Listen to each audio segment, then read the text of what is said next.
वसल्लम अल्लाहुम्मा सल्ली अला सय्यिदिना व नबियिना व शफीना हबीबना मौलाना मुहम्मद बारिक सल्लम। अल्हम्दुलिल्लाह, আল্লাহ তাআলা লাখ লাখ শুকর যে পবিত্র জুম্মার দিন আল্লাহ রাব্বুল আলামিন আমাদের প্রত্যেককে সশরীরে সুস্থ অবস্থায় জামে মসজিদে উপস্থিত হওয়ার তৌফিক দান করেছেন। আমরা প্রত্যেকের অন্তরস্থল থেকে আমরা আল্লাহর শুকর আদায় করি আলহামদুলিল্লাহ।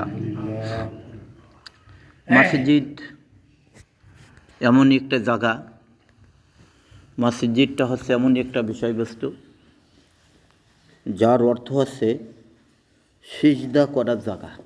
কিসের জায়গা বলেন? সিজদা করার জায়গার নামে আছে মসজিদুন। আবার এই মসজিদের নাম কি হচ্ছে? আল মসজিদু বাইতুল্লাহ। মসজিদটা কার ঘর? আল্লাহর ঘর। মসজিদটা কার ঘর? আল্লাহর ঘর। তাহলে একটা গেল সিজদা করার জায়গা, আরেকটা গেল আল্লাহর ঘর। তা আল্লাহর ঘরে আসতে পারে কারা? যারা আল্লাহর মেহমান তারাই আসতে পারে। রাজ দরবারে যে বসতে পারে কারা?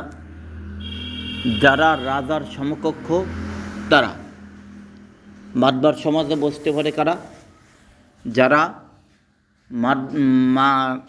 মাতবারের সমকক্ষ তারাই আজ মাতবারের সমাজে বসতে পারে। তা প্রত্যেকটার এটা একটা স্তর রয়েছে। যারা চাকরিজীবী করে চাকরিওয়ালাদের কাছে চাকরিওয়ালারা বসতে পারে, মাস্টারের কাছে বসতে পারে, কৃষকের কাছে বসে তাদের অন্তরঙ্গই যে খবরগুলো থাকে তারা সেই সমস্ত খবরগুলো বলতে থাকে। তা মসজিদ শব্দের অর্থ হচ্ছে সিজদা করার জায়গা। আবার মসজিদ শব্দের অর্থ হচ্ছে কি? আল মসজিদ বাইতুল্লাহ। রসুল বলেন যে মসজিদ হচ্ছে আল্লাহর ঘর। কার ঘর? আল্লাহর ঘর। আজ আমরা আল্লাহর ঘরকে তৈরি করতে পেরেছি, এই জন্য আমাদের প্রত্যেকের অন্তরস্থল থেকে আল্লাহ শুকর আদায় করতে হবে আলহামদুলিল্লাহ। কি আদায় করতে হবে? আলহামদুলিল্লাহ। জনাবে মুহাম্মদুর রাসূলুল্লাহ সাল্লাল্লাহু আলাইহি ওয়াসাল্লাম, সকলে বলেন না সাল্লাল্লাহু আলাইহি সাল্লাম। আমরা তো আর বুবা না, আল্লাহ তো আমাদেরকে বুবা বানায়নি, আল্লাহ তো আমাদেরকে বয়রা বানায়নি, আল্লাহ তো আমাদেরকে কানা বানায়নি। আমরা তো সব কিছু বুঝি, শুনি, সব কিছু করি, কিন্তু আমাদের আমল নেই। কি নেই বলেন? আমল নেই।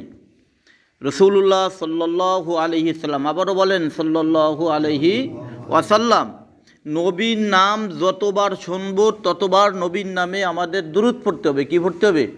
দুরূদ। এই দুরূদের নামও কিন্তু একটা তওবা। দুরূদের নাম কি বলেন? তওবা। আমরা যে দুরূদ পড়ি এই দুরূদের নামও একটা অর্থ কি বলেন? তওবা। এই তওবার থেকে আমাদেরকে পৃথক করার জন্য একটা শত্রু বাহিনী, তার নাম হচ্ছে শয়তান। তার নাম কি? শয়তান। শয়তান কিন্তু আপনার আমার পিছনে সর্বক্ষণ সর্বসময় ধোঁকা দেওয়ার জন্য চুপচাপ করে শয়তানের কাজ শয়তানের চালায় যাচ্ছে যে কি করে আজ এই আল্লাহর একজন বান্দাকে আমি পথভ্রষ্ট করতে পারি, কি করে একজন বান্দাকে আমার দলভুক্ত করতে পারি। শয়তান কিন্তু এটা আল্লাহর সঙ্গে ওয়াদা করছে। কার সঙ্গে ওয়াদা করছে বলেন? আল্লাহর সাথে ওয়াদা করছে। কার সাথে? আল্লাহর সাথে ওয়াদা করে আসছে। কখন ওয়াদা করেছিল? আল্লাহ রাব্বুল আলামিন যখন হযরতে আদম আলাইহিস সালাতু ওয়াস সালামকে কমপ্লিটভাবে তৈরি করে ফেলেছে। তৈরি করার পরে আল্লাহ রাব্বুল আলামিন শয়তানকে ডাক দিয়ে বললেন, এ শয়তান, অথবা সমস্ত মাখলুকাতদেরকে ডাক দিয়ে বলেছিলেন যে উসজুদু লি আদম। কি বলেছিল বলেন? উসজুদু লি আদম, আমার আদমকে তোমরা সকলে কি করো? সিজদা করো। এই সিজদা শব্দের অর্থ হচ্ছে সম্মান করো। আদমের সম্মুখে সকলে মাথা নত করো। ইল্লা ইবলিস, শুধুমাত্র যে ইবলিস শয়তান, সে কিন্তু আল্লাহর কাছে নত স্বীকার হয় নাই। আর আদম আলাইহিস সালাতু ওয়াস সালামের কাছেও সে মাথা নত করি নেই। অর্থাৎ সে সিজদা দেওয়ার পক্ষে সে রাজি না। লাস্টে যাইয়া আবার ৭০,০০০ বছর পর্যন্ত শয়তানকে আল্লাহ তাআলা কি করলেন? সময় দিলেন যে শয়তান তুই একটু তাহকিক কর, তোরে আরও ৭০,০০০ বছর আমি সময় দিলাম, যে আমার আদমকে তুই সম্মান করবি কি করবি না। দেখ শয়তান করছে কি, এই ফাঁকে যাইয়া ফেরেশতাদের মাধ্যমে বসে বসে বসে বসে মিটিং করে, সলে করে, যে তোরা আমার সাথে দলভুক্ত হ। আদমরে কেন তোরা মেনে নিবি? তোরা হলো নূরের তৈরি, আমি হলাম আগুনের তৈরি, আর আদম হলো মাটির তৈরি। কার তৈরি বলেন? মাটির তৈরি। তা মাটির বস্তুকে তোরা আজকে মানে নিবি, এটা তো সম্ভব হতে পারে না। তোরা আমার সঙ্গে যোগ দে, দেখ আমি কি করতে পারি। ফেরেশতারা বলল কি যে না, আমরা তা দিতে পারবো না, আমার দ্বারা সম্ভব না। আল্লাহ তাআলা আমাদের আহকামুল হাকিমিন। আল্লাহ তাআলার কয়টা নাম? 99টা নাম। কয়টা নাম? 99টা নামকে তারা স্মরণ করে বলে যে ইয়া আল্লাহ, ইয়া রহমান, ইয়া রহিম, ইয়া হাইয়ুম, ইয়া কাইয়ুম। ডাক দে বলে যে ইবলিস রে, এতদিন পর্যন্ত আমরা তোরে মুআল্লিমুল মালাইকা বলে গেছিলাম, স্বীকার করে গেছিলাম, কিন্তু আজকের থেকে তোকে আর মুআল্লিমুল মালাইকা বলে আমরা স্বীকার করতে পারবো না। কে বলছে? ফেরেশতারা বলছে। কারা বলছে? ফেরেশতারা। শয়তান বলে যে ঠিক আছে, যখন তোরা আমার কথা শুনলি না, মানলি না, তোদের কাজ তোরা কর, আমার কাজ আমি করি। ঠিক 70,000 বছর যখন পরিপূর্ণ হয়ে গেছে, আল্লাহ আবার বলছে ওয়াইজ ক্বালা রাব্বুকা লিল মালাইকাতি ইন্নী জাইলুন ফিল আরদি খলিফা। আল্লাহ রাব্বুল আলামিন ফেরেশতাদেরকে বলেছিল, ও ফেরেশতারা, আমি দুনিয়ার বুকে একদল প্রতিনিধি আমি খলিফা বানাইয়া দেব। বলে খলিফার কথা শুনি আদমের কিন্তু আর শয়তানের কিন্তু কাম সারা। যে কি হলো ব্যাপারটা? আমি হলাম মুআল্লিমুল মালাইকা, ফেরেশতাদের সর্দার হয়ে গেলাম আমি, আর আবার আল্লাহ তাআলা জানি কি একটা বললো যে খলিফা বানাবে। খলিফা মানেই তো আল্লাহ তাআলার একজন প্রতিনিধি বানাচ্ছে। তাহলে এরা কারাও হতে পারে? শয়তান আল্লাহর কাছে যে সরাসরি জিজ্ঞাসা করি নাই, ফেরেশতাদেরকে জিজ্ঞেস করেছে। ফেরেশতারা তোমরা একটু জিজ্ঞেস করো। ফেরেশতাদের কাছে আল্লাহ রাব্বুল আলামিন বললেন ওয়ালাকাদ কাররামনা বানি আদম। আল্লাহ রাব্বুল আলামিন উত্তর দিয়ে দিলেন, ও ফেরেশতারা শুনে রাখো, আমি একদল আদম আলাইহিস সালাতু ওয়াস সালামকে আমি তৈরি করব, যে সবচাইতে তাকে সম্মান দেওয়া হবে, যে সম্মানিত হবে, আমি তাকেই তৈরি করব। তার নাম হবে আদম। তার নাম কি বলেন? আদম আলাইহিস সালাতু ওয়াস সালাম। এই আদম আলাইহিস সালাতু ওয়াস সালামের পক্ষ থেকে এমন একজন মহামানব দুনিয়ার বুকে আসছে, যার নাম আছে মুহাম্মাদুর রাসূলুল্লাহ। সকলে বলেন সাল্লাল্লাহু আলাইহি ওয়াসাল্লাম। অভ্যাসকে পরিবর্তন করেন, খামখেয়ালি ইবাদত, খামখেয়ালি আলামত ভিতর থেকে বাহির করেন। যদি না করতে পারেন তাহলে শয়তানের দলভুক্ত হবেন। কার দলভুক্ত হবেন? শয়তানের দলভুক্ত। কালকে এক জায়গায় দেখা হলো, একটা মহিলা। কি দেখা হলো বলেন? একজন মহিলার সঙ্গে দেখা হয়েছে আমার।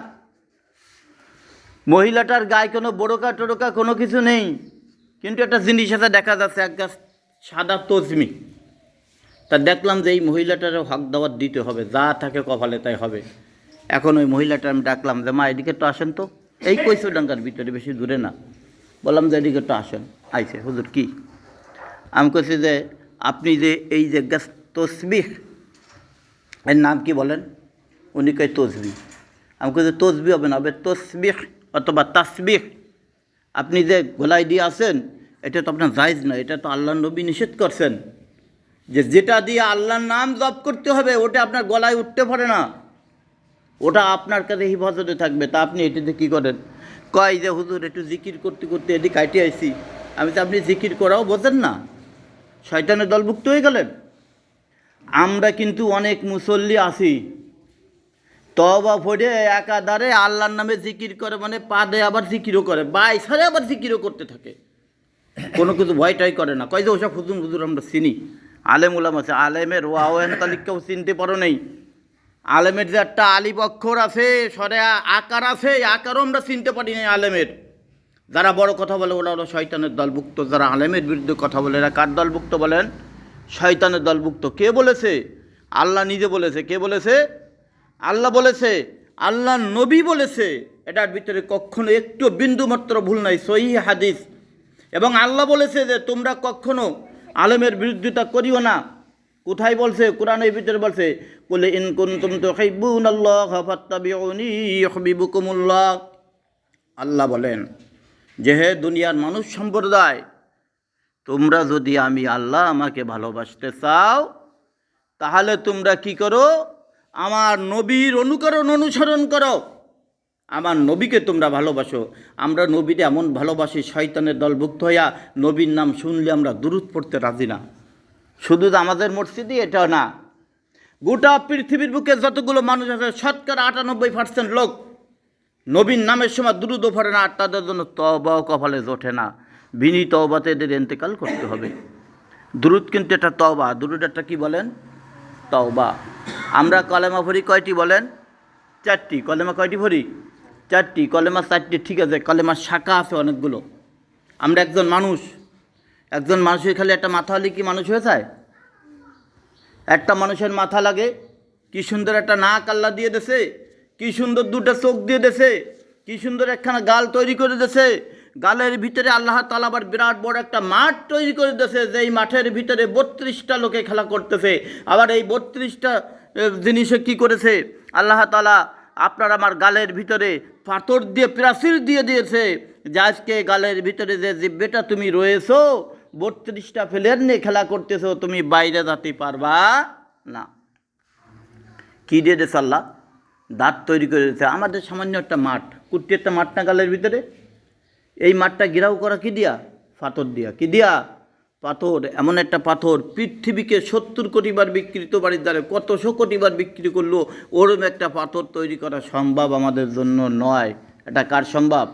আল্লাহর সম্ভব। আল্লাহ শুকর আদায় করতে হবে না? বলেন সুবহানাল্লাহ, বলেন সকলে সুবহানাল্লাহ বলতে হবে। যে কোথায় সুবহানাল্লাহ বলতে আর কোথায় আলহামদুলিল্লাহ বলতে হয় আমরা এইটাও জানি না।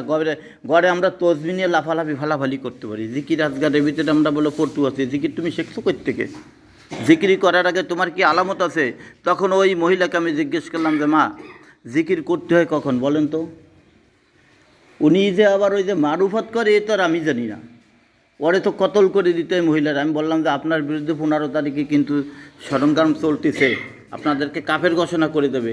জানেন না, শোনেন না, বোঝেন না, জিকির শুরু করে দেন। কই যে আমার খাজা খানজাহান আছে। ওরে বাবা রে বাবা, লাফায় উঠছে। আমি কিন্তু দাঁড়ান, আপনার খাজা খানজাহান কি এরতে পারে? আপনার যদি এখন হিন্দুদের থাবা লাগাই দিই, তাহলে আপনার খাজা খানজাহান ঠেকাই দেবে আপনারে? কয় নাউযুবিল্লাহি নাউযুবিল্লাহ, আপনার পর গজব পড়ছে হুজুর, আপনার হাত কিন্তু পৌঁছে যাবে। আমি তো আমার হাত পৌঁছে যাবে এটা আপনি কবেন কেন? এটা আমিও বিশ্বাস করি আমার হাত পৌঁছে যাবে। আমি যখন কবরে যাব আমার হাত তো বাড়ির কাছে, আমার দেহ পর্যন্ত পৌঁছে শেষ হয়ে যাবে। আপনার কাছে শুনতে চাচ্ছে কেডা? তা আপনি জিকিরের কোনো আলামত জানেন? আপনি তা বোঝেন না। আপনি বোঝেন শয়তানের দলভুক্ত। আপনি যখন বসবেন তখন জিকির করবেন, যখন দাঁড়াবেন তখন দোয়া করবেন। দাঁড়ানি অবস্থায় কি হবে বলেন? দোয়া হবে। জিকির হবে কোন অবস্থার পরে? বসার পরে। এই বসার ভিতরেও আলামত রয়েছে। কেমনে বসতে হবে? আপনি কুজ হয়ে বুট হয়ে বসে আল্লাহরে ডাকবেন। আল্লাহ এত বড় ঠেকা হয়ে গেছে বলে নয়। আল্লাহ রাব্বুল আলামিন আমাদের জন্য মুরব্বীরা রাসূলুল্লাহ সাল্লাল্লাহু আলাইহি সাল্লাম আল্লাহর জিকির কেমনে করতে হবে আল্লাহ তাআলা সে ফটটা আমাদেরকে দেখায় দিয়েছে, যে বান্দা আমার সম্মুখে যখন তোরা মাথা নত করবি, আমার সামনে মাথা তো ওই বুট হয়ে নত করবি, সেই নত না, তোর নত করতে হবে তোর কলবটা। কোনটা বলেন? কলব। টান টান হয়ে বসতে হবে। বসার পরে কিছু আলামত রয়েছে। ওই সময় শয়তান কিন্তু আপনার আমার ভিতরে এসে ধোঁকা মারতে থাকে। শয়তান আসে কোদ দিয়ে? বাম সাইড দিয়া। কোন সাইড দিয়া? বাম সাইডে এসে আপনার আমার এই কিমিয়া নামে একটা রোগ আছে এই আঁটুতে, এইখানে সে স্থান নিতে পারে। তো এই জন্য বলা হয়েছে ডাইন পার বুড়ো আঙ্গুল দিয়া ওইখানে চাপিয়ে ধরতে হবে সর্বপ্রথম যখন আমরা জিকিরকে শুরু করে দেবো। এইবার যখন ওইখানে চাপিয়ে ধরবেন, শয়তান তখন ওখান থেকে দূরীভূত হয়ে যাবে। কইতে হায় রে হায়, আমি তো এর ভিতরে ঢুকছিলাম, তা আদম এটা কই থেকে জানলো যে আমি ওইখানে যে পলাতে পারি? আজকে সেই পলানির থেকে আমাকে সেইখান থেকে দূরীভূত করে দিল, আর আমি ওর কাছে বসতে পারলাম না। সে আল্লাহর জিকিরের ভিতরে লিপ্ত হয়ে গেল। এবার জিকিরটা যে আমরা করব, জিকিরের আগে আমাদের কি করতে হবে? আমাদের কলবকে পবিত্রতা করতে হবে। কি পবিত্র করতে হবে বলেন? কলব পবিত্রতা করতে হবে। এই কলব পবিত্রতার কী কেমনে করতে হবে? একা একা মন মতো নাই সেই জিকির করে শুরু দিলেন আল্লাহ তোমার জিকির কবুল করে নিয়ে যাবে। এত পাইছে কোথায়? এত সোজা নয়, এর জবাব আল্লাহর কাছে দেওয়া লাগবে। এটা আগে আপনার এই জিকির যদি করতে হয়, জিকিরের আলামতগুলো বসতে হবে। সর্বপ্রথম হাদিসের ভিতরে আসছে জিকির করার আগে কলব পরিষ্কার করতে হবে। আল্লাহুম্মা তাহিরি কলবি আন গয়রুকা, এরকমভাবে একটা দোয়া রয়েছে। সদর সাহুজুর রহমতুল্লাহ আলাইহি এটা পড়েছেন, আল্লাহুম্মা তাহিরি কলবি আন গয়রুকা। আয় আল্লাহ তুমি আমার কলবটা কি করে দাও? সমস্ত জিনিসের থেকে পবিত্র করে দাও। আল্লাহুম্মা তাহিরি বিমারিফাতিকা, আল্লাহ তুমি আমার এই কলবটাকে কি করো? মারুফাতের নূর দিয়ে তুমি ভরে দাও। আবাদান ইয়া আল্লাহ ইয়া আল্লাহ ইয়া আল্লাহ, সর্বক্ষণ সর্বসময় তুমি আমার মারুফাতের নূর দিয়ে আমার কলবটাকে ভরে রাখো। এরপরে আসেন আমরা এখন জিকির শুরু করতে পারি। জিকিরটা যখন শুরু করতে হবে তখন আপনার ডাইন পার আঙ্গুলির থেকে নিয়া নাভির ভিতরে একটা সাপের মতন প্যাঁচ খাইয়া ডাইন কাঁধে দিয়ে পড়বে এখানে লা ইলাহা, আর ইল্লাল্লাহ এসে পড়বে কোথায়? বাম সাইডের দুধের 2 আঙ্গুল নিচে এখানে যে ইল্লাল্লাহ শব্দ পড়বে। আমাদের কোনো কৌশল জানা নাই, কোনো কিছু করা নাই, যাইয়ে আমরা কিষেন ভবানি শুরু করে দিলাম। একজনে বুইতে যাই এমনি ধান কাটা শুরু করে দিলাম, মালিকই জানে না। তাহলে কি এই ধান কাটার কি কোনো মূল্য আমরা পাবো বলেন? পাবো না। একজনের জমিতে যে খামাখা কাম শুরু করে দিয়েছেন, যেটা মালিকই জানে না, ওই জমিওয়ালা কিন্তু উল্টো রিয়েকশন আপনার আমার পরে করবে। আমরা যে জিকিরগুলো করতেছি এই জিকিরে কিন্তু উল্টো রিয়েকশন আপনার আমাদের পরে পড়ে যাবে। তাহলে মসজিদ শব্দটার অর্থ কী হলো? আল্লাহর ঘর। কার ঘর? আল্লাহর ঘর। আল্লাহর ঘর তৈরি করছি। আল্লাহর ঘরে নামাজ পড়তে আসে না। মান তারাকা সালাত আমদান ফাকাদ কাফারা, যে ব্যক্তি ইচ্ছাকৃত নামাজকে কাজা করবে সে কাফের। ওই কাফের যদি মসজিদের ভিতরে ঢোকে আগে ওর গাড় ধাক্কা দিয়ে বাইর করে দিতে হবে, যে তুই কাফের হয়ে গেছিস, এখন তোর মুসলমান হতে হলেই তোর আগে গোসল করতে হবে, ওযু করতে হবে, তওবা তিলাওয়াত করতে হবে, তারপরে মসজিদে আসবি। দিলাম নামাজ পড়া বাদ। বর্তমান অহরহ গুনার ভিতরে আমরা লিপ্ত রয়েছি, যেই গুনাহগুলো আমরা সাবেত করতেছি না। হক কথা জানে না এমন কোনো মানুষ নেই যে হক কথা না বললে সে জাহান্নামে যাবে, সকলে জানে, কিন্তু হক কথা বলতে কেউ রাজি নাই। আমি হুজুর হক কথা বলবো না নে, পীরসা হুজুর আসলে হক কথা বলবে না নে, আম মানুষ সাধারণ মানুষ তারা কয় যে হুজুরা কয় না, তা আমরা কী কব? আরে হুজুরা তো জানে না বলে করতে পারে না, যদি জানে আবার হুজুরা করতে পারে না। আপনারা আসেন আমাদের এই মসজিদ ব্যাপারে আমি চ্যালেঞ্জ করে বলতে পারি, আপনারা 10টা লোকে সুদখোর, ঘুষখোর, জিনাখোর, বউ তালাক দেওয়া, এদের বিরুদ্ধে আপনারা আমার কাছে দরখাস্ত করেন। এর বিচার যদি খুদার কসম দিয়ে বলছি, যদি বিচার না নিতে পারি তাহলে তার পরবর্তীতে আপনাদের কাছে আমি জবাব দিতে রাজি আছি। আগের সরকার বাদ দেন, বর্তমান বাংলাদেশের আইন কিন্তু পরিবর্তন হয়ে যাচ্ছে।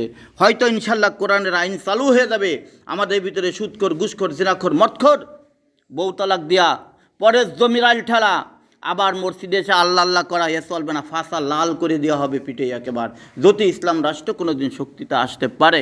এই জন্য আমি সমস্ত মুসলমানদের কাছে আমি দাবি রাখবো যে বর্তমান মুসলমান এবং কাফেরের ভিতরে যুদ্ধ চলেছে।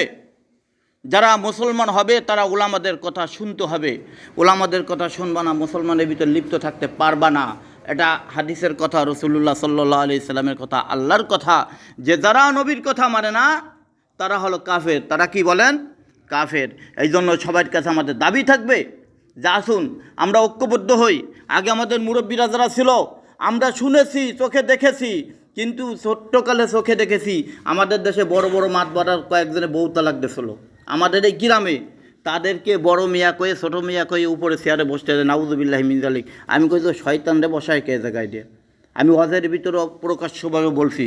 একদিন আমার এক হুজুর কে যে আপনি এটুকু কথা বলেন, আপনার যদি পিঠে, আমি যে পিঠে নিই সাহস ছাড়ছেন কিনা, আমি কেউ জন্ম নেই, অন্য খালে গেলে আপনাকে মতন মিষ্টি ওয়াজ দিয়ে চলে আসবো। কিন্তু হলো বউ তালাক দিয়েছে 2 মাতবার, আপন সাহা তো ভাই 2জনে বউ তালাক দেওয়া। সেই তালাকালা বড় বাড়ি হুজুর রওজাইয়া একেবারে নাক পর্যন্ত ডাবাই দিয়ে খাইছে, এখনও খাচ্ছে। আপনারা যারা বউ তালাক দিয়েছে এরা ডাইরেক্ট কোরআনের বিরোধিতা করে। কিসের বিরোধিতা করে বলেন? কোরআনের বিরোধিতা করে। আর এই শয়তানের গুনাহ কিন্তু আল্লাহ মাফ করবে না। ওর নাম হলো ফাজিল। ওর নাম কি বলেন? ফাজিল। ফাজিলের জন্য কোনো তওবার দরজা বন্ধ। গত 2 শুক্রবার আগে কিন্তু বলেছিলাম ফাজিল আর লগেন আপনার বলছিলাম মুনাফিক। ফাজিল আর কি বলছিলাম? মুনাফিক। মুনাফিকের তওবা করার স্থান আছে, ফাজিলের তওবা করার কোনো স্থান নেই। তা আমরা আসুন আমরা ঐক্যবদ্ধ হই, আমরা কোরআন এবং হাদিসকে সঠিকভাবে বুঝে তার অনুযায়ী আমল করার জন্য আমরা চেষ্টা করি। আল্লাহ আমাদের তৌফিক দান করুক। আমরা সকলে বলে আমিন। ওয়া মা আলাইনা ইল্লাল বালাগ।